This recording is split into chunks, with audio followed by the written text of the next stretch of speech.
The knife catches the afternoon sunlight for exactly 2 seconds before it plunges downward toward Emma's small shoulder. Mia Morales moves without thinking, throwing her body sideways, and the blade meant for the 6-year-old girl sinks into Mia's left ribcage instead, punching through fabric and skin with a wet tearing sound she feels more than hears. Emma screams. Blood spreads across Mia's yellow sundress in a widening circle the color of dark wine. The Seattle waterfront blurs. Pike Place Market spins. Voices collapse into a high-pitched ringing sound like metal scraping against metal. Aleandro Castellano watches from 15 feet away, frozen in the kind of horror he has not felt since childhood, as this woman, this nobody nanny he hired 8 weeks ago, crumples to the pavement with his daughter's name on her lips. The attacker runs. Rocco and Sal tackle him within seconds, but Aleandro does not see it because he is already on his knees beside Mia, pressing his hands against the wound, feeling her blood hot and sticky between his fingers, and Emma is crying, "Mia, Mia, Mia, please get up." Mia's vision blurs. She whispers, her voice barely a breath, "Is Emma safe? Tell me she's safe." Aleandro's voice cracks like thunder splitting open a clear sky. "She's safe because of you. Stay with me. Stay with me." But what she did not know was that the man who sent that knife had been hunting her for months, and that her act of protection had just painted a target on her back that would require Aleandro Castellano's full power to erase. Before we continue, drop a like if this story hits you. Share it with someone who needs to hear it and subscribe so you don't miss what's coming tomorrow. Now let us go back to the beginning, to the night when Mia Morales had only $78 and no idea that saving one child would change everything. 3 months earlier. The 2003 Honda Civic smelled like old fabric and desperation. Mia sat in the driver's seat parked behind a 24-hour laundromat on the edge of Georgetown, her hands trembling as she counted the cash one more time. $78. $78. She needed $125,000 in 3 days. The numbers did not make sense when she held them in her mind. 125,000. That was not a number that belonged to people like her. That was a number that belonged to people who slept in beds that cost more than her car was worth. People who did not shower in gas station bathrooms using paper towels and hand soap that smelled like artificial limes. People who did not count their remaining days like a prisoner marking time on a cell wall. Douglas Hale had made himself very clear. Pay the debt or disappear. Those were the choices. And disappearing meant crossing into states he could not reach, into a new life built on nothing, into a future where she looked over her shoulder every single day until one day she did not. The car's radio crackled. Static. Then a song so sad it made her chest ache. She turned it off. Mia was 28 years old, but her face looked closer to 40. Dark circles hung under her brown eyes like bruises that would not fade. Her black hair, once long and thick, had been cut short with kitchen scissors when she could not afford a salon. Her hands bore calluses from years of restaurant work, double shifts, 6 days a week, stiffed on tips from men who treated her like furniture. In the back seat lay everything she owned. 2 changes of clothes. A pair of worn sneakers. An old paperback book with a broken spine. And one photograph, worn soft at the edges from being held too many times, of a man with her eyes and a smile that belonged to a different life. That was her husband, Marcus. Dead for years now from a heart attack he could not afford to survive because the hospital bill had broken them in ways that money alone could not repair. When he died, he left behind medical debt so catastrophic that debt collectors had called her cell phone at 5 in the morning. Douglas Hale had bought that debt for pennies and then tripled the interest. She had made the mistake of asking for more time. That was when he broke her left eye socket. That was when she understood that some people are not bound by law or decency.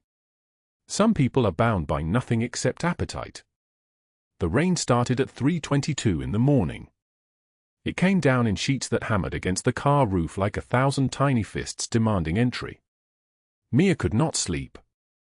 She had not slept in 5 days. Every time she closed her eyes she saw his face, Douglas's face, pale and cold and certain, the way a man looks when he knows he owns you. The cold crept into the car like a living thing. She wrapped herself in a thin blanket that had belonged to Marcus once, and she held the photograph against her chest the way some people hold prayer. The car's windows fogged. The rain intensified. At some point, the car began to feel less like shelter and more like a coffin slowly filling with water. She had to leave. Mia grabbed her 2 bags, locked the car, and ran into the darkness. The rain soaked through her jacket in seconds. Her left eye, still swollen and tender, was almost sealed shut. She moved half-blind through Georgetown's empty streets, following the faint glow of neon signs until one materialized in front of her. Mel's Diner. The bell above the door chimed as she pushed inside, and warmth hit her like a blade, unexpected, shocking, almost painful against skin that had forgotten what comfort felt like. The smell of coffee and grease and something frying. The sound of an old radio playing something instrumental. The yellow light of a room full of people who had chosen to be inside, who were not running, who did not look over their shoulders. She dripped water across the linoleum floor toward an empty booth near the kitchen. That was when she saw him. Aleandro Castellano sat alone in the back corner booth, a man with the kind of presence that made the diner seem smaller just because he occupied space in it. He was tall, broad-shouldered, built like someone who had climbed up from the kind of nothing that breaks ordinary men. Early 40s, with dark hair silvered slightly at the temples and eyes the color of a storm before thunder breaks. He wore a black cashmere coat that probably cost more than everything Mia owned combined. A white shirt open at the collar. Silver rings on both hands. And a scar running from the corner of his left eye to his cheekbone, thin and precise like a blade's kiss. He was watching her. Not staring. Watching. The way a wolf watches a smaller animal that might be dying. Mia sat down in the booth farthest from him and ordered coffee with her last $3. When the waitress came back with a cup, she was not surprised that no one asked why she was soaking wet, bruised, half-conscious, with terror burning in her one good eye. In cities like Seattle, in diners like this, people knew better than to ask questions. She wrapped her hands around the coffee cup and held it like it was keeping her alive. The steam rose and warmed her face. For maybe 5 minutes, she believed she might survive the night. Then the bell above the door chimed again. 3 men in black suits entered, water running off their shoulders, and the temperature in the diner changed. The other customers sensed it first. Their conversations dropped to whispers. The radio seemed to play louder in the sudden silence. One of the men pointed toward the back booth. Toward Aleandro Castellano. He did not flinch. He did not reach for anything. He simply set down his coffee cup, very slowly, and waited. The man who had pointed, middle-aged, muscular, with a scar of his own running down his neck, approached the booth. When he spoke, his voice was low enough that only Aleandro could hear it. Mia watched Aleandro's face. She watched a decision being made behind his eyes. She watched him nod, very slightly, and the 3 men withdrew toward a table near the front windows, water pooling beneath their feet. Then Aleandro's eyes found her again. He saw the bruises on her neck. He saw the swollen eye. He saw the way her hand shook so badly that coffee sloshed onto the table. He saw a woman who was not just running, he saw a woman who understood that she might not survive being caught. He had looked like that once. A very long time ago. What happened next would change the shape of both their lives in ways neither of them could predict, and neither of them would ever forget the sound of rain on the diner roof or the smell of coffee gone cold while they sat in the same room as strangers who did not yet understand that they were watching a convergence that would explode across Seattle like a lightning strike with no mercy and no warning. $78. That's all Mia Morales had left when Douglas Hale found her again. She sat in her 2003 Honda Civic parked behind a 24-hour laundromat on East Pike Street at 11:56 p.m. on a muggy July evening, counting the bills for the 3rd time as if the math might change. 2 20s, 3 10s, 1 5, 3 1s. She spread them across the steering wheel under the dome light, her hands trembling. The bills were worn soft from handling, creased and faded like everything else in her life. 3 days. Douglas Hale had made that clear when he cornered her outside the Safeway on Capitol Hill. His voice had been quiet, which made it worse than if he had screamed. "Pay what you owe or I'll make sure you disappear like the others." Mia had nodded because she understood what those words meant. She had seen the girls who couldn't pay. She had heard the stories whispered in the shelters and the soup kitchens. They didn't just vanish, they were erased, like they had never existed at all. $125,000. The number felt impossible, like trying to count the stars. Mia made $6.15 an hour at the diner where she used to work before Douglas's men had convinced the manager to let her go. Before they had made it clear that anyone who employed her would regret it. She had been sleeping in this car for 16 nights. Washing her face in gas station bathrooms, brushing her teeth with bottled water from a plastic jug she filled every 3 days. Everything she owned fit into a backpack wedged behind the passenger seat. Clothes that no longer fit right. A pair of shoes with holes worn through the bottom. And one thing she would never pawn, never trade, never lose no matter how hungry she became. The photograph of Miguel. It was tucked in the sun visor above her head, protected in a plastic sleeve that had yellowed with age. Her husband's face, young and smiling, before the cancer took him. Before the hospital bills became the crushing weight that had slowly dismantled her life piece by piece. The photo was the only proof that she had ever been loved. That someone, at least once, had chosen her. Had built a life with her. Miguel had been gone for 3 years now, and in those 3 years, everything had unraveled like a sweater with a pulled thread. The laundromat hummed quietly behind her.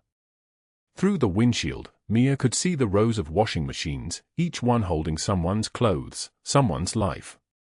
A man was loading whites into a machine, moving with the slow deliberation of someone who was too tired to hurry anymore. She recognized that tiredness. It lived in her bones now. At 3:04 a.m., the summer thunderstorm hit without warning. Lightning cracked across the sky, turning the darkness to white for split seconds that felt like the world was breaking apart. Rain hammered the Civic's roof like fists, like someone was trying to get in. The muggy heat that had made the car feel like a coffin for the past week suddenly shattered into cold that seeped through the windows. Mia's hand shook as thunder rolled across Seattle, and she realized with a clarity that was almost painful that she could not spend another night like this. The car was becoming a trap. Her money was running out. Douglas Hale was out there in the city somewhere, and in 3 days, he would collect what she owed him or he would collect her. She had not eaten in 31 hours. Her stomach had stopped complaining around hour 24. Now it was just a hollow ache, like her body was consuming itself from the inside. At 3:22 a.m., Mia stumbled out of the car and ran through the downpour toward the only lit building she could see. A late-night diner near Pike Place Market with a flickering neon sign that read open 24 hours. The rain soaked through her thin jacket in seconds.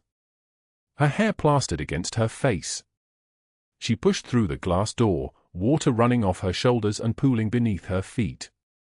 The warmth hit her first. Then the smell, stale coffee and grease and something cooking that made her stomach clench with longing. A handful of customers sat in scattered booths, heads down, not looking at her. Of course they weren't. She was nobody. Just another desperate person stumbling in from the rain. She made it 3 steps into the diner before her legs simply gave out. Her knees buckled, and she caught herself against a booth's edge, her backpack sliding from her shoulders. The world tilted slightly, and she realized how much worse she felt than she had known. The waitress, name tag reading Denise in faded letters, rushed over, her face shifting from annoyance to something closer to fear when she saw Mia's swollen eye. "Honey, are you okay?" Denise's voice was gentle in a way that made Mia want to cry, which she could not do because if she started crying she might not stop. Mia tried to stand but her legs would not hold her weight. She sank into the booth, and Denise disappeared toward the kitchen, returning moments later with a glass of water and a clean towel. The water was the most beautiful thing Mia had tasted in days. She drank it slowly, trying not to vomit it back up immediately. That was when Aleandro Castellano saw her face clearly. He had been sitting in the back booth for the past 40 minutes, a man of 47 years with silver threading through his dark hair at the temples, wearing an expensive black coat that cost more than Mia's car was worth. His eyes had the quality of someone who had seen violence and inflicted it and made peace with both. He had been drinking coffee that grew cold as he read something on his phone, his face revealing nothing. But when the fluorescent light caught Mia's face as she tilted her head back to drink, he saw her clearly. He saw the left eye swollen completely shut, purple bleeding into yellow and green. He saw handprint bruises darkening her throat in the exact shape of fingers wrapped around her neck. He saw the split lip, the scrape on her cheekbone, the way she held her left arm as if it hurt to breathe. He set down his coffee cup very slowly. The motion was deliberate, controlled, each movement measured. He stood and moved toward her booth, and Denise stepped back because she knew who he was. Everyone in Seattle knew who Aleandro Castellano was, even if they had never heard his name. He was the kind of man that people made way for without being asked. The kind of man who occupied space differently than ordinary people occupied it. He kneeled beside Mia's booth so that his eyes were level with hers, and when he spoke, his voice was quiet and deep, like something spoken underwater. "Who did this to you?" Mia shook her head. She would not answer. Could not answer. Speaking Douglas Hale's name aloud felt like inviting him into the diner, like summoning something dangerous from the dark. Aleandro studied her face for a long moment. There was something in her fracture that mirrored something in his own broken places, the look of someone who had been shattered but refused to become a pile of fragments on the ground. Someone who had learned that survival often meant staying silent. He had worn that look for 40 years. He recognized it the way a general recognizes the face of another soldier who has survived an impossible battle. "I'm going to get you somewhere safe," he said. "You don't have to tell me anything yet. But you're not going back out in that storm." Mia's eyes filled with tears, but they did not fall.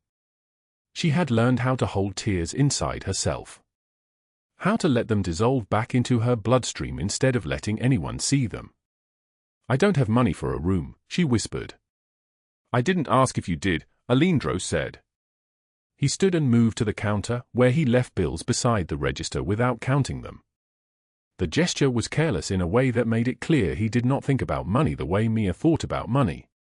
The way most people thought about money.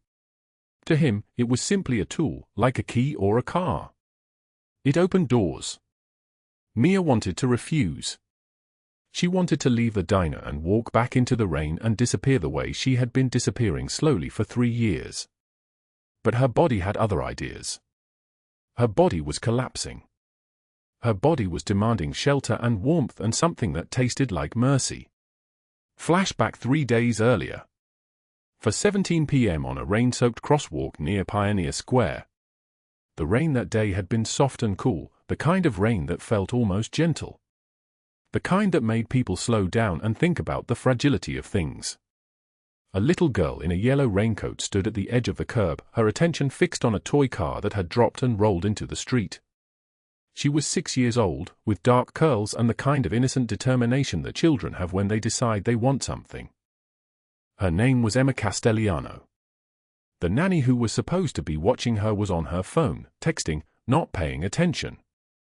The delivery truck running the red light did not slow down. Its horn was too late. The sound of the horn came at the same moment that Mia, homeless, exhausted, carrying her backpack like a shell, saw the child step into the street. Mia moved on instinct. Not thought. Instinct. She grabbed Emma's arm and yanked her back onto the curb as the truck's horn blared past them, so close that Mia felt the heat of the engine, the displacement of air. The toy car was crushed under the truck's wheels. The nanny screamed. People on the sidewalk froze. Mia didn't wait for thanks. She didn't wait to be thanked or questioned or asked her name.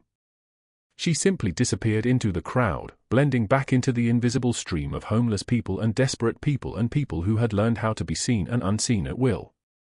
But Aleandro's driver had seen everything from the black SUV stopped at the light. He had reported it with precise detail. A woman with dark hair, thin, wearing a grey backpack, moved faster than should have been possible, grabbed the child's arm, pulled her from the truck's path. Aleandro had been searching for that woman ever since. 3 days of men asking questions in shelters and kitchens and on street corners. 3 days of showing her photo around, though the photo was blurred and unclear. And now she had walked into his diner, beaten and desperate, with bruises on her neck and fear in her eyes. He did not recognize her face because of the swelling. Not yet. Rocco and Sal stood by the door, Aleandro's 2 oldest lieutenants, men who had worked for him for 15 years without question. They exchanged a look, the kind of look that passed between them without words. In all the years they had known him, they had never seen the boss approach a stranger this way. Had never seen him kneel beside someone and speak in that tone, the tone he used with Emma when she was frightened and needed to know that she was safe. Aleandro helped Mia to her feet, one hand under her elbow, steady and sure. She was light. She weighed almost nothing. He could feel how hollow she was, how empty of everything except the will to survive. "My car is outside," he said. "We're going to my house. There's a guest room. There's food. There's a shower where you can wash the rain off. And no one will hurt you there. I promise you that." Mia wanted to ask why. Wanted to understand how a man like this, expensive, powerful, careful, would help a woman like her.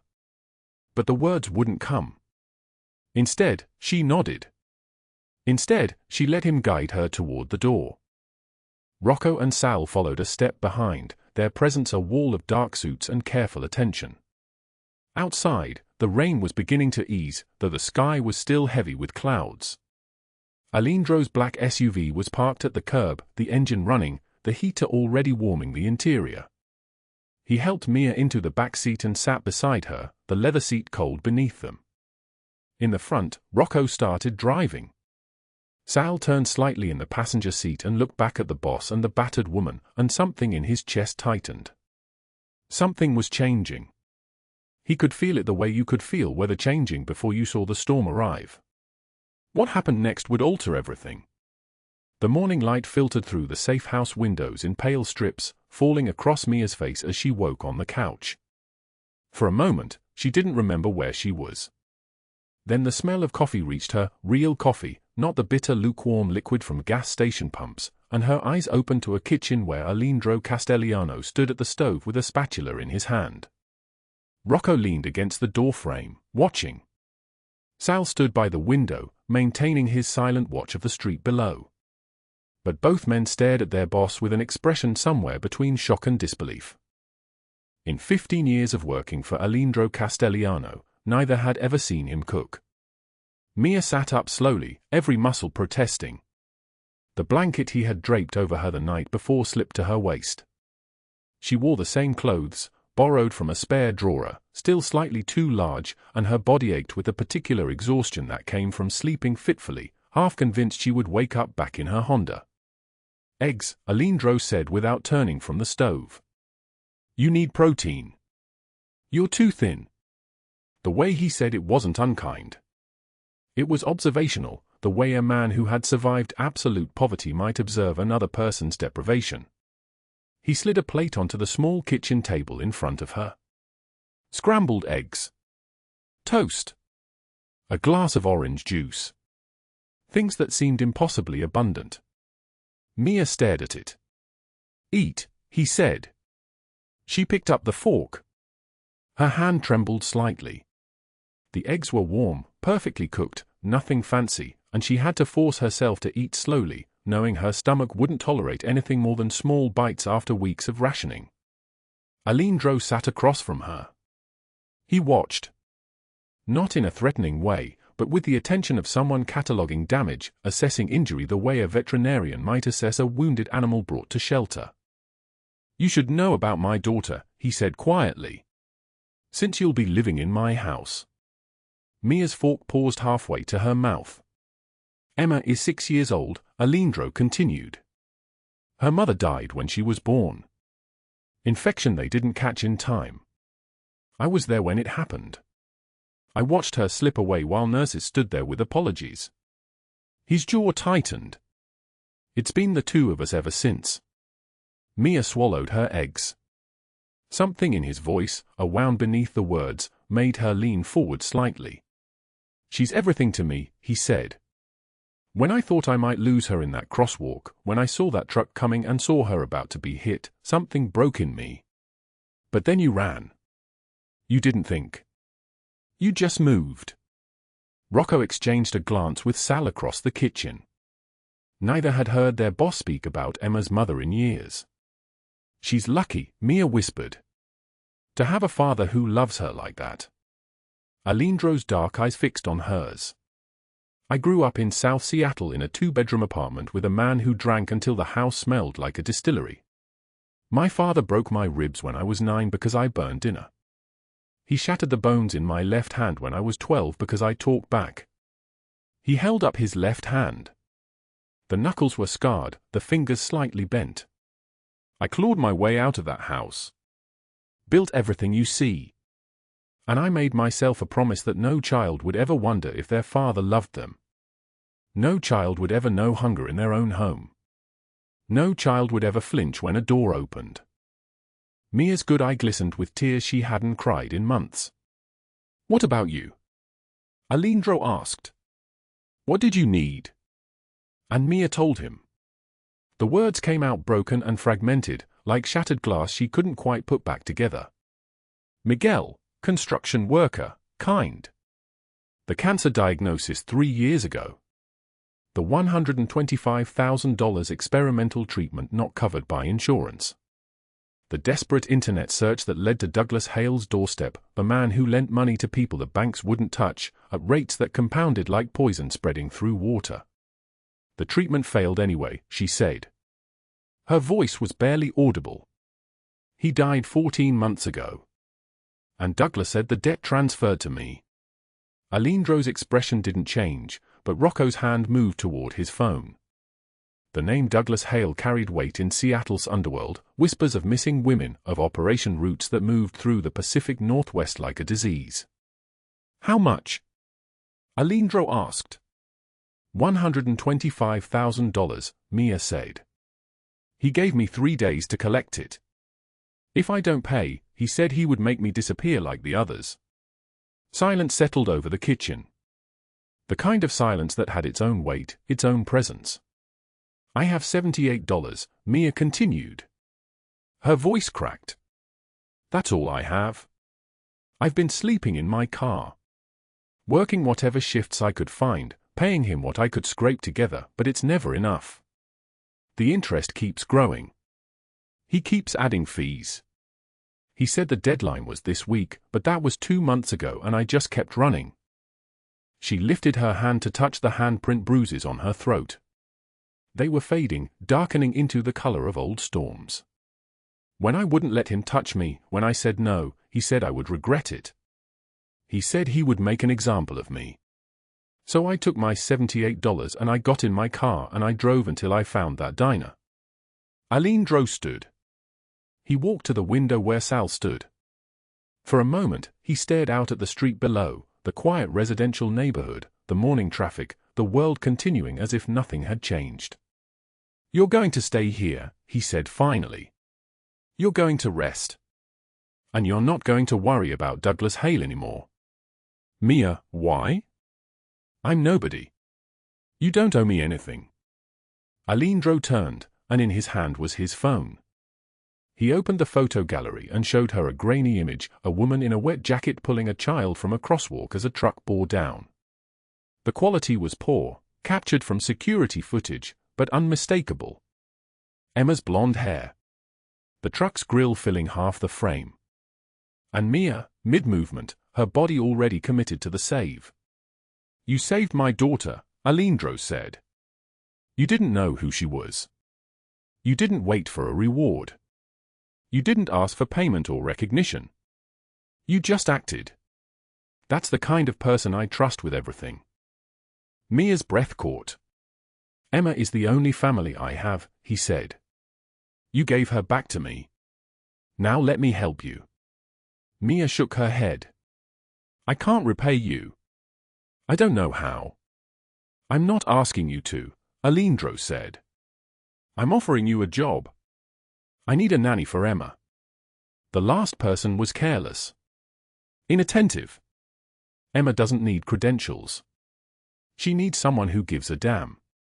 Mia's hand trembled as she set down her fork. $4,800 a month, Aleandro continued. Room and board in my house. You work for me, you live under my protection. And if Douglas Hale or anyone else comes near you, they'll have to go through my entire organization first. Rocco's eyes widened slightly. Sal turned from the window, eyebrows raised. That's too much, Mia said. It's what the job is worth, Aleandro replied. Take it or don't. But you're not going back to that car. Mia cried then. Not quietly. The kind of crying that came from a place so deep and broken that it couldn't be held back anymore. Tears ran down her bruised face, and she didn't try to wipe them away. Okay, she whispered. Okay.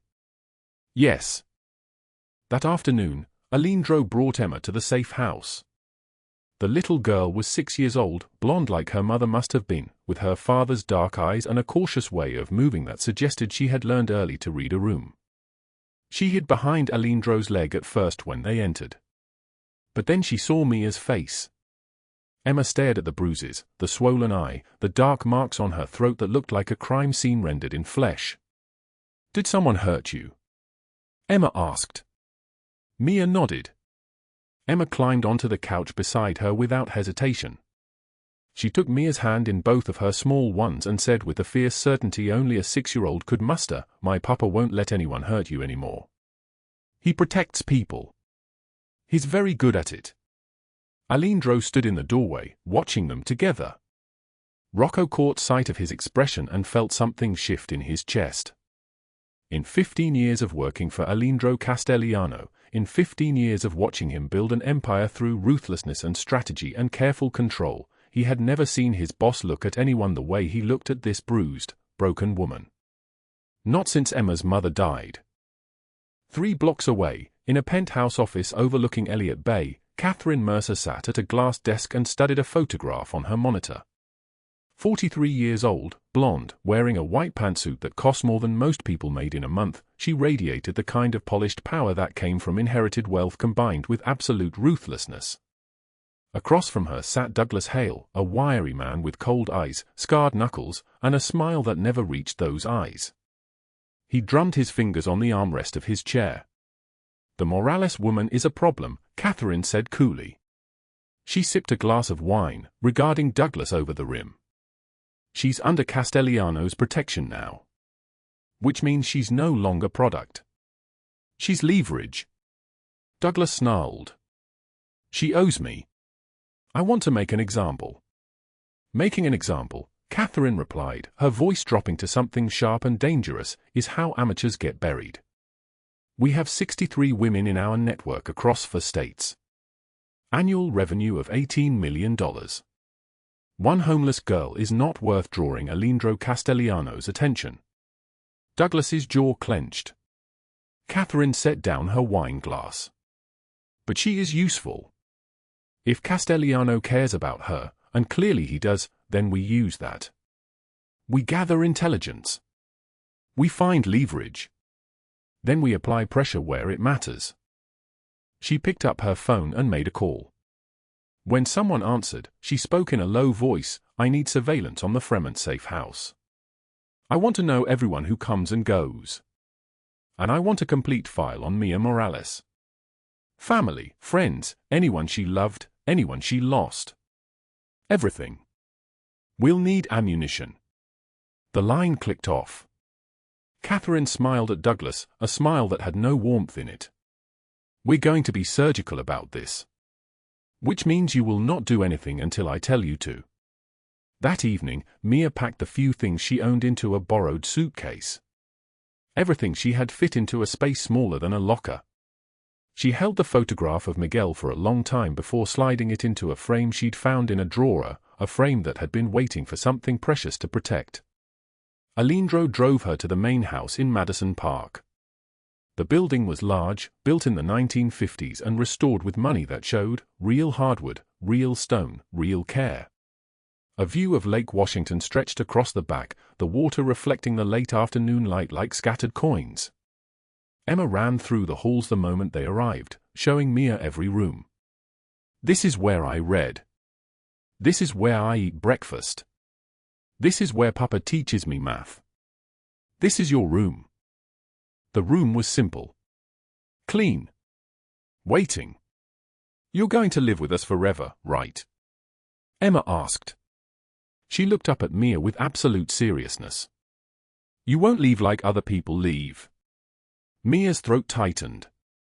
She didn't know how to promise that. Didn't know if this safety was temporary, if tomorrow something would shatter it. Aleandro appeared in the doorway. His expression was gentle, a look that transformed his face in a way that made Rocco and Sal turn away, uncomfortable with seeing vulnerability in their boss. "As long as you want to stay," Aleandro said quietly, "you have a place here. That's not something I offer lightly, and it's not something I'm taking back." "Understood." Mia nodded, unable to speak. But what she didn't know, what no one in that house knew, was that Catherine Mercer had already planted a tracker on Mia's old Honda, still parked behind the laundromat where this story began. And that tracker was now sending coordinates to Catherine's phone, a signal pulsing like a heartbeat, counting down to something neither Mia nor Aleandro could prevent. The net was closing. And by morning, everything would begin to change. The rain fell in sheets against the hospital window, each drop racing downward like time itself was bleeding away. Mia lay motionless in the narrow bed, chest wrapped tight in gauze that felt like a cage, fluorescent lights humming their mechanical song above her head. The blade had missed her lung by 2 centimeters. The nurse had said this as if it were good news. As if 2 centimeters stood between breathing and drowning. She stared at her hands. Blood still caked beneath her fingernails, Emma's blood mixed with her own, or maybe just her own, she couldn't tell anymore. Her body trembled with a kind of cold that no blanket could touch. Outside the window, the city continued. Cars moved. People walked. The world kept spinning while everything inside her had stopped. For hours earlier, she had felt the blade slide between her ribs with a wet, tearing sound that she would hear forever. The pain had been white-hot, blinding. But worse than the pain was the knowledge that crashed through her mind as she fell. Emma had screamed. That little girl had screamed because Mia had been careless enough to believe safety was real. Careless enough to think a street festival, ice cream, a normal afternoon were things she deserved. She whispered to the empty room, her voice barely audible above the rain. "I should never have come here. I should never have let her get close to me." The door opened. Emma ran in without knocking, moving with the reckless speed of a 7-year-old who had been terrified and was now desperate to prove that everything was okay.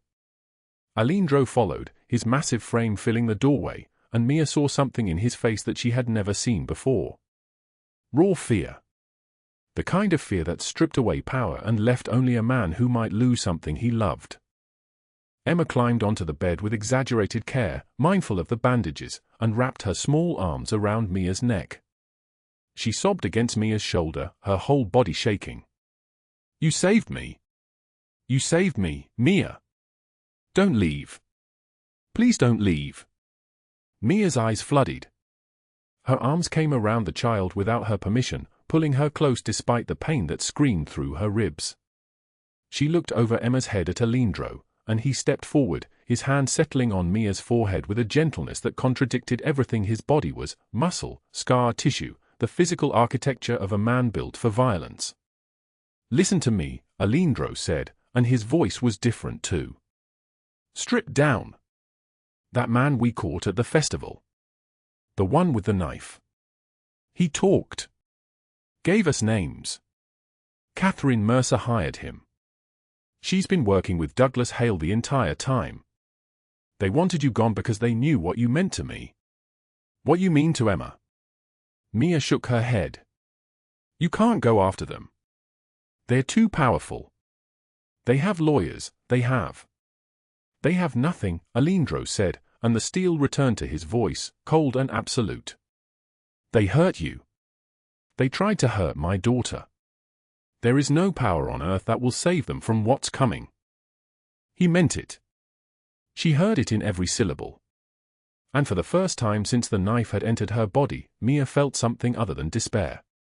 She felt the terrible weight of being loved by a man who could reshape the world if it meant keeping her safe. 72 hours later, Aleandro sat in a federal building downtown in a room with grey walls and no windows. Across from him sat Agent Torres, a woman with silver-streaked hair and eyes that had seen every version of human cruelty. On the table between them lay 3 years of evidence. Financial records. Trafficking routes. Victim testimonies, 17 women describing the systems that had enslaved them. Offshore accounts hidden in shell corporations. Photographs of warehouses in Tacoma and Portland and Spokane where the operation had moved women like cargo. This is enough to bury them for life, Torres said. She tapped the files with one finger. Complete financial architecture. We can trace every transaction. Douglas Hale's name is on at least 40% of it. Catherine Mercer's signature appears on property deeds, banking documents, transfer orders. Aleandro said nothing. So I have to ask, Torres continued, why give this to us? Why not handle it yourself? A man like you has resources. You could make them disappear, and nobody would ask questions. Aleandro leaned back in his chair. He had spent 15 years building an empire through violence and fear. He had broken bones. He had ordered men to do terrible things. But he had learned something in the past 6 months that changed the calculus entirely. Death was too quick. Death was too easy. Death was too merciful for people like Douglas Hale and Catherine Mercer. Because I want them to rot, Aleandro said quietly. In a cell. For 40 years.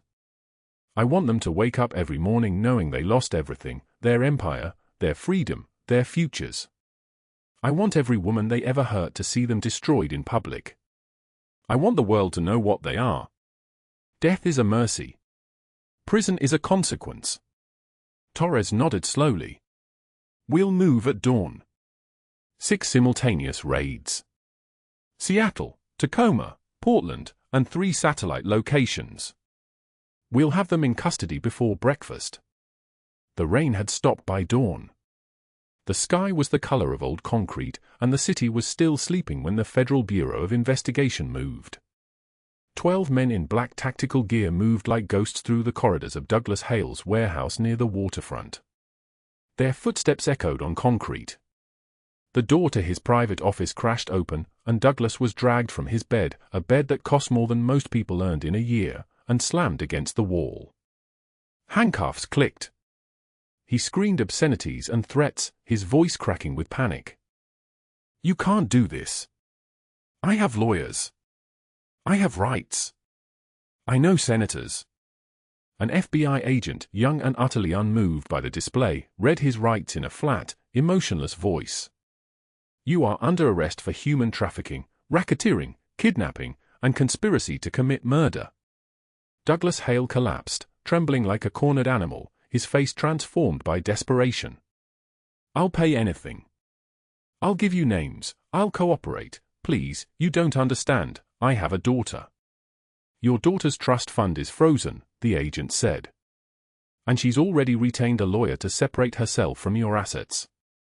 Douglas was led out in handcuffs, photographers waiting outside like vultures.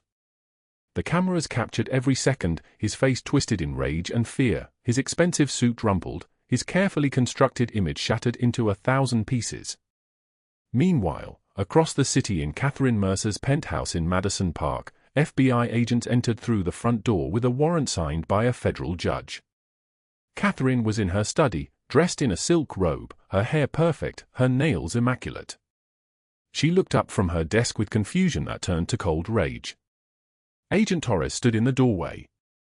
Catherine Mercer, you are under arrest for human trafficking, money laundering, and conspiracy to commit murder. Catherine stood slowly. She tried to maintain composure, tried to access the social armor that had protected her entire life. But her hands shook as agents moved through her office, photographing documents, bagging computers, collecting files with methodical precision. I'm a businesswoman, Catherine said, her voice tight. I donate to charities. I sit on boards. I have a reputation in this city. You run a trafficking network that enslaved 63 women, Torres said. You ordered a hit on Mia Morales to protect your profits. You sent a man with a knife to murder a child. Your reputation is ending today. Catherine's mask cracked. Her face twisted, and she lunged at Torres, but agents caught her. She was forced to the ground, handcuffs applied. When she was led from the penthouse, the photographers captured her true face: rage, desperation, the absolute certainty that her world was ending. Both Douglas Hale and Catherine Mercer faced 40-year federal sentences. Their assets were seized. Their networks dismantled. The women they had enslaved were offered protection, counseling, and compensation. The warehouses were shut down. The bank accounts were emptied and returned to victims. Aleandro watched the news coverage from his study, sitting in a leather chair that faced the floor-to-ceiling windows overlooking the city. Mia stood beside him, her hand resting on his shoulder. She was healing. The bandages had come off a week ago, leaving a thin pink line across her ribs, a scar that would fade with time but never disappear completely. "It's really over?" Mia asked. Aleandro turned to look at her. In his eyes was something that had not been there before, not softness, but a kind of peace that came from knowing you had protected what mattered most. "It's over," he said. "They'll die in prison, forgotten. No one will remember their names except as a warning." Mia cried, and he held her against his chest, his hand steady on the back of her head, and for the first time in 3 years, she felt something she had thought was impossible. She felt like she could breathe. Like the weight that had been crushing her since the day Douglas Hale had first found her was finally lifting. Outside, the city moved forward. Cars drove. People walked. The rain started again, softer this time, washing the streets clean. The courthouse steps were cold beneath Mia's feet as she descended them, her hand gripping Aleandro's arm. Rain fell soft and steady, washing the grey Seattle afternoon cleaner than it had been in months. Behind them, the doors closed on a verdict that had just rewritten both their lives. 40 years. Federal prison. No parole. Douglas Hale and Catherine Mercer would spend what remained of their existence in separate cells, their empires dismantled, their names becoming synonyms for cruelty in true crime documentaries that would air decades from now. An umbrella appeared above Mia's head. Black, expensive, Italian leather.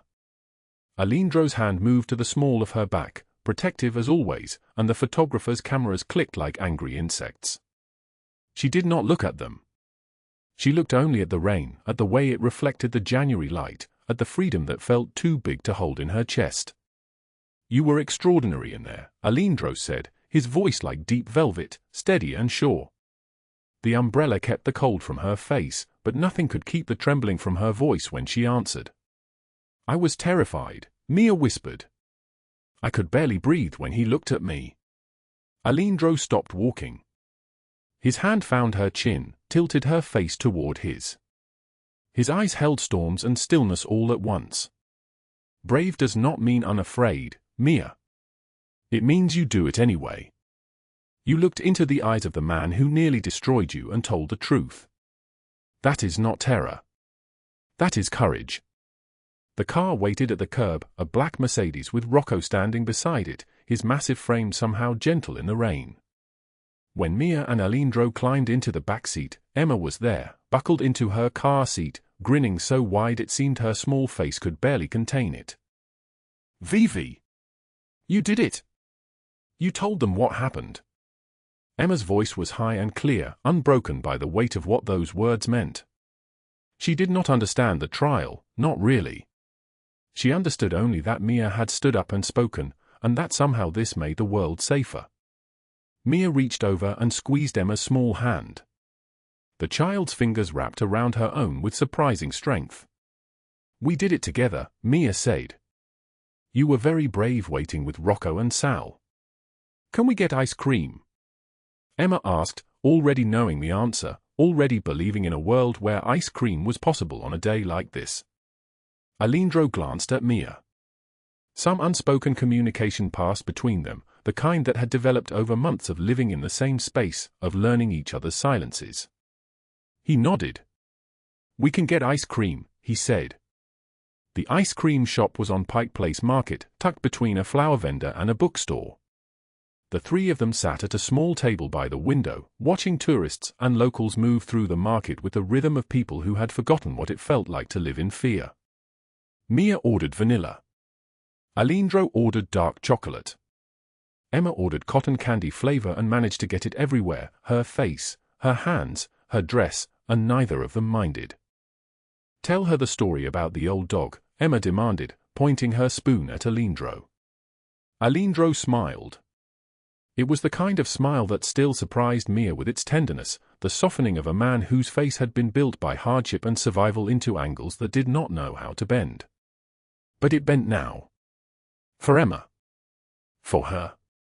He told the story about a dog his father had kept when he was a boy, before the breaking began, before his childhood became a map of scars and betrayal. Emma listened with the absolute attention of a 5-year-old who understood that ice cream and stories were the greatest magic that existed. Mia watched them both, and something inside her chest that had been wound tight for so long began to loosen. The months after the trial passed in a strange rhythm of healing and reconstruction. Mia's ribs knitted together, the pink scar fading to white. Color returned to her face like watercolor bleeding into canvas, first her lips, then her cheeks, then something bright and alive returning to her eyes. She laughed at Rocco's terrible jokes about the pasta he could not cook to save his life. She sat at Aleandro's dinner table and argued with Sal about whether pineapple belonged on pizza, her voice raised and her heart light in a way that felt almost dangerous in its normalcy. She found the photograph of Miguel in a box of her belongings that Aleandro's men had retrieved from the motel where she had hidden it. It was small and worn, the edges soft from handling, his face familiar and forever frozen at 26 years old. She placed it on her nightstand, and when Aleandro saw it one evening, he did not ask her to remove it or hide it or explain her grief. He simply understood that the dead and the living could occupy the same space, that love did not divide itself but multiplied, that his presence in her life did not require the absence of Miguel's memory. 8 months after the knife had cut through her ribs, a lawyer with gray hair and kind eyes came to the penthouse carrying a manila envelope. "The federal government has authorized a settlement," the lawyer said, placing the envelope on the glass table between them. "Compensation from the seized assets of both Hale and Mercer. $430,000 applied to the victims who survived their network." Mia's hands trembled as she opened the envelope.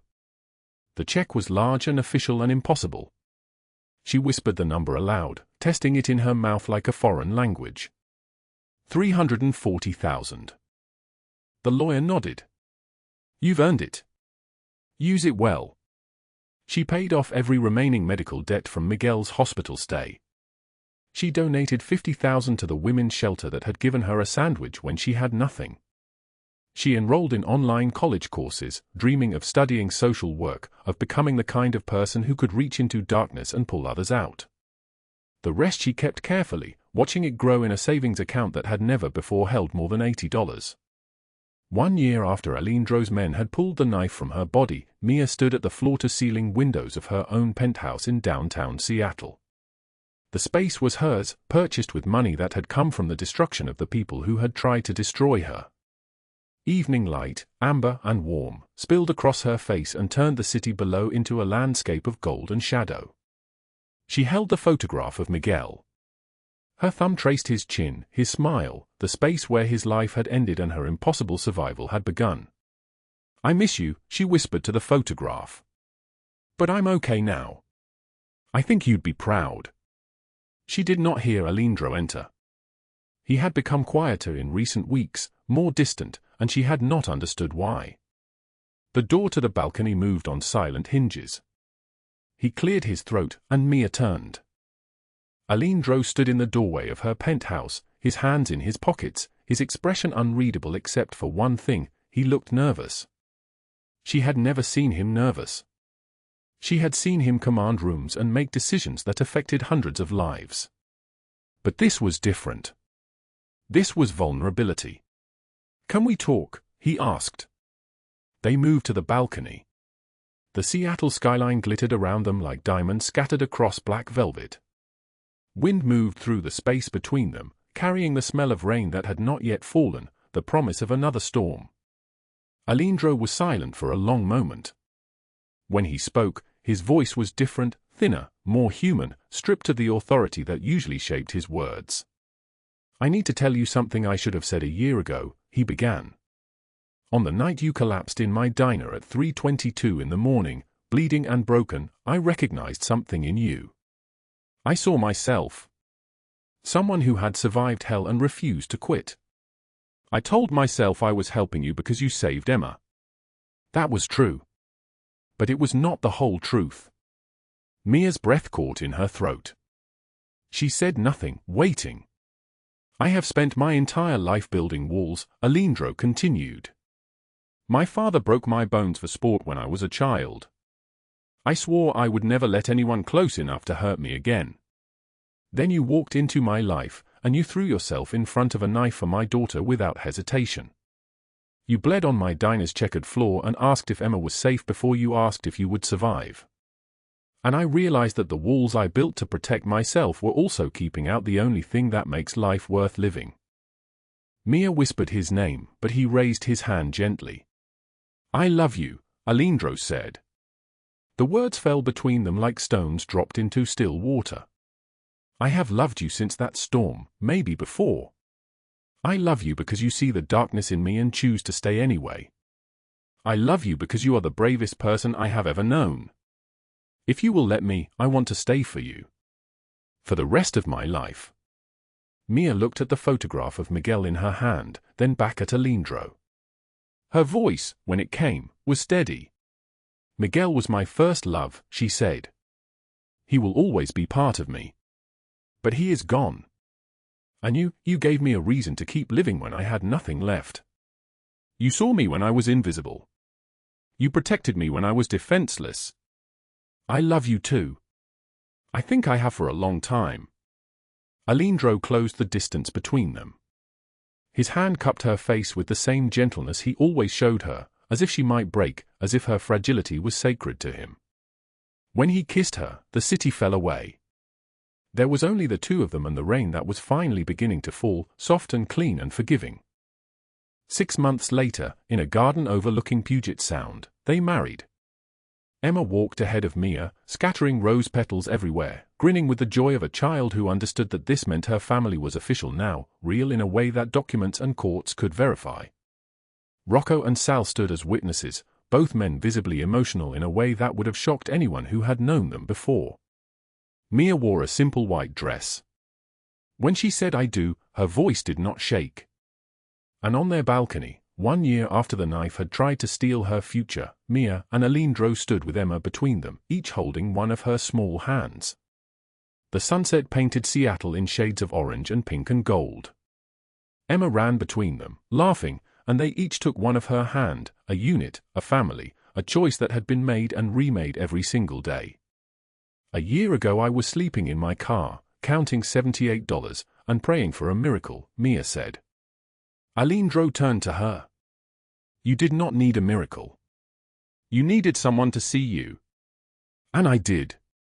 "We both did," Mia said, looking at Emma, who was busy picking flowers from the garden.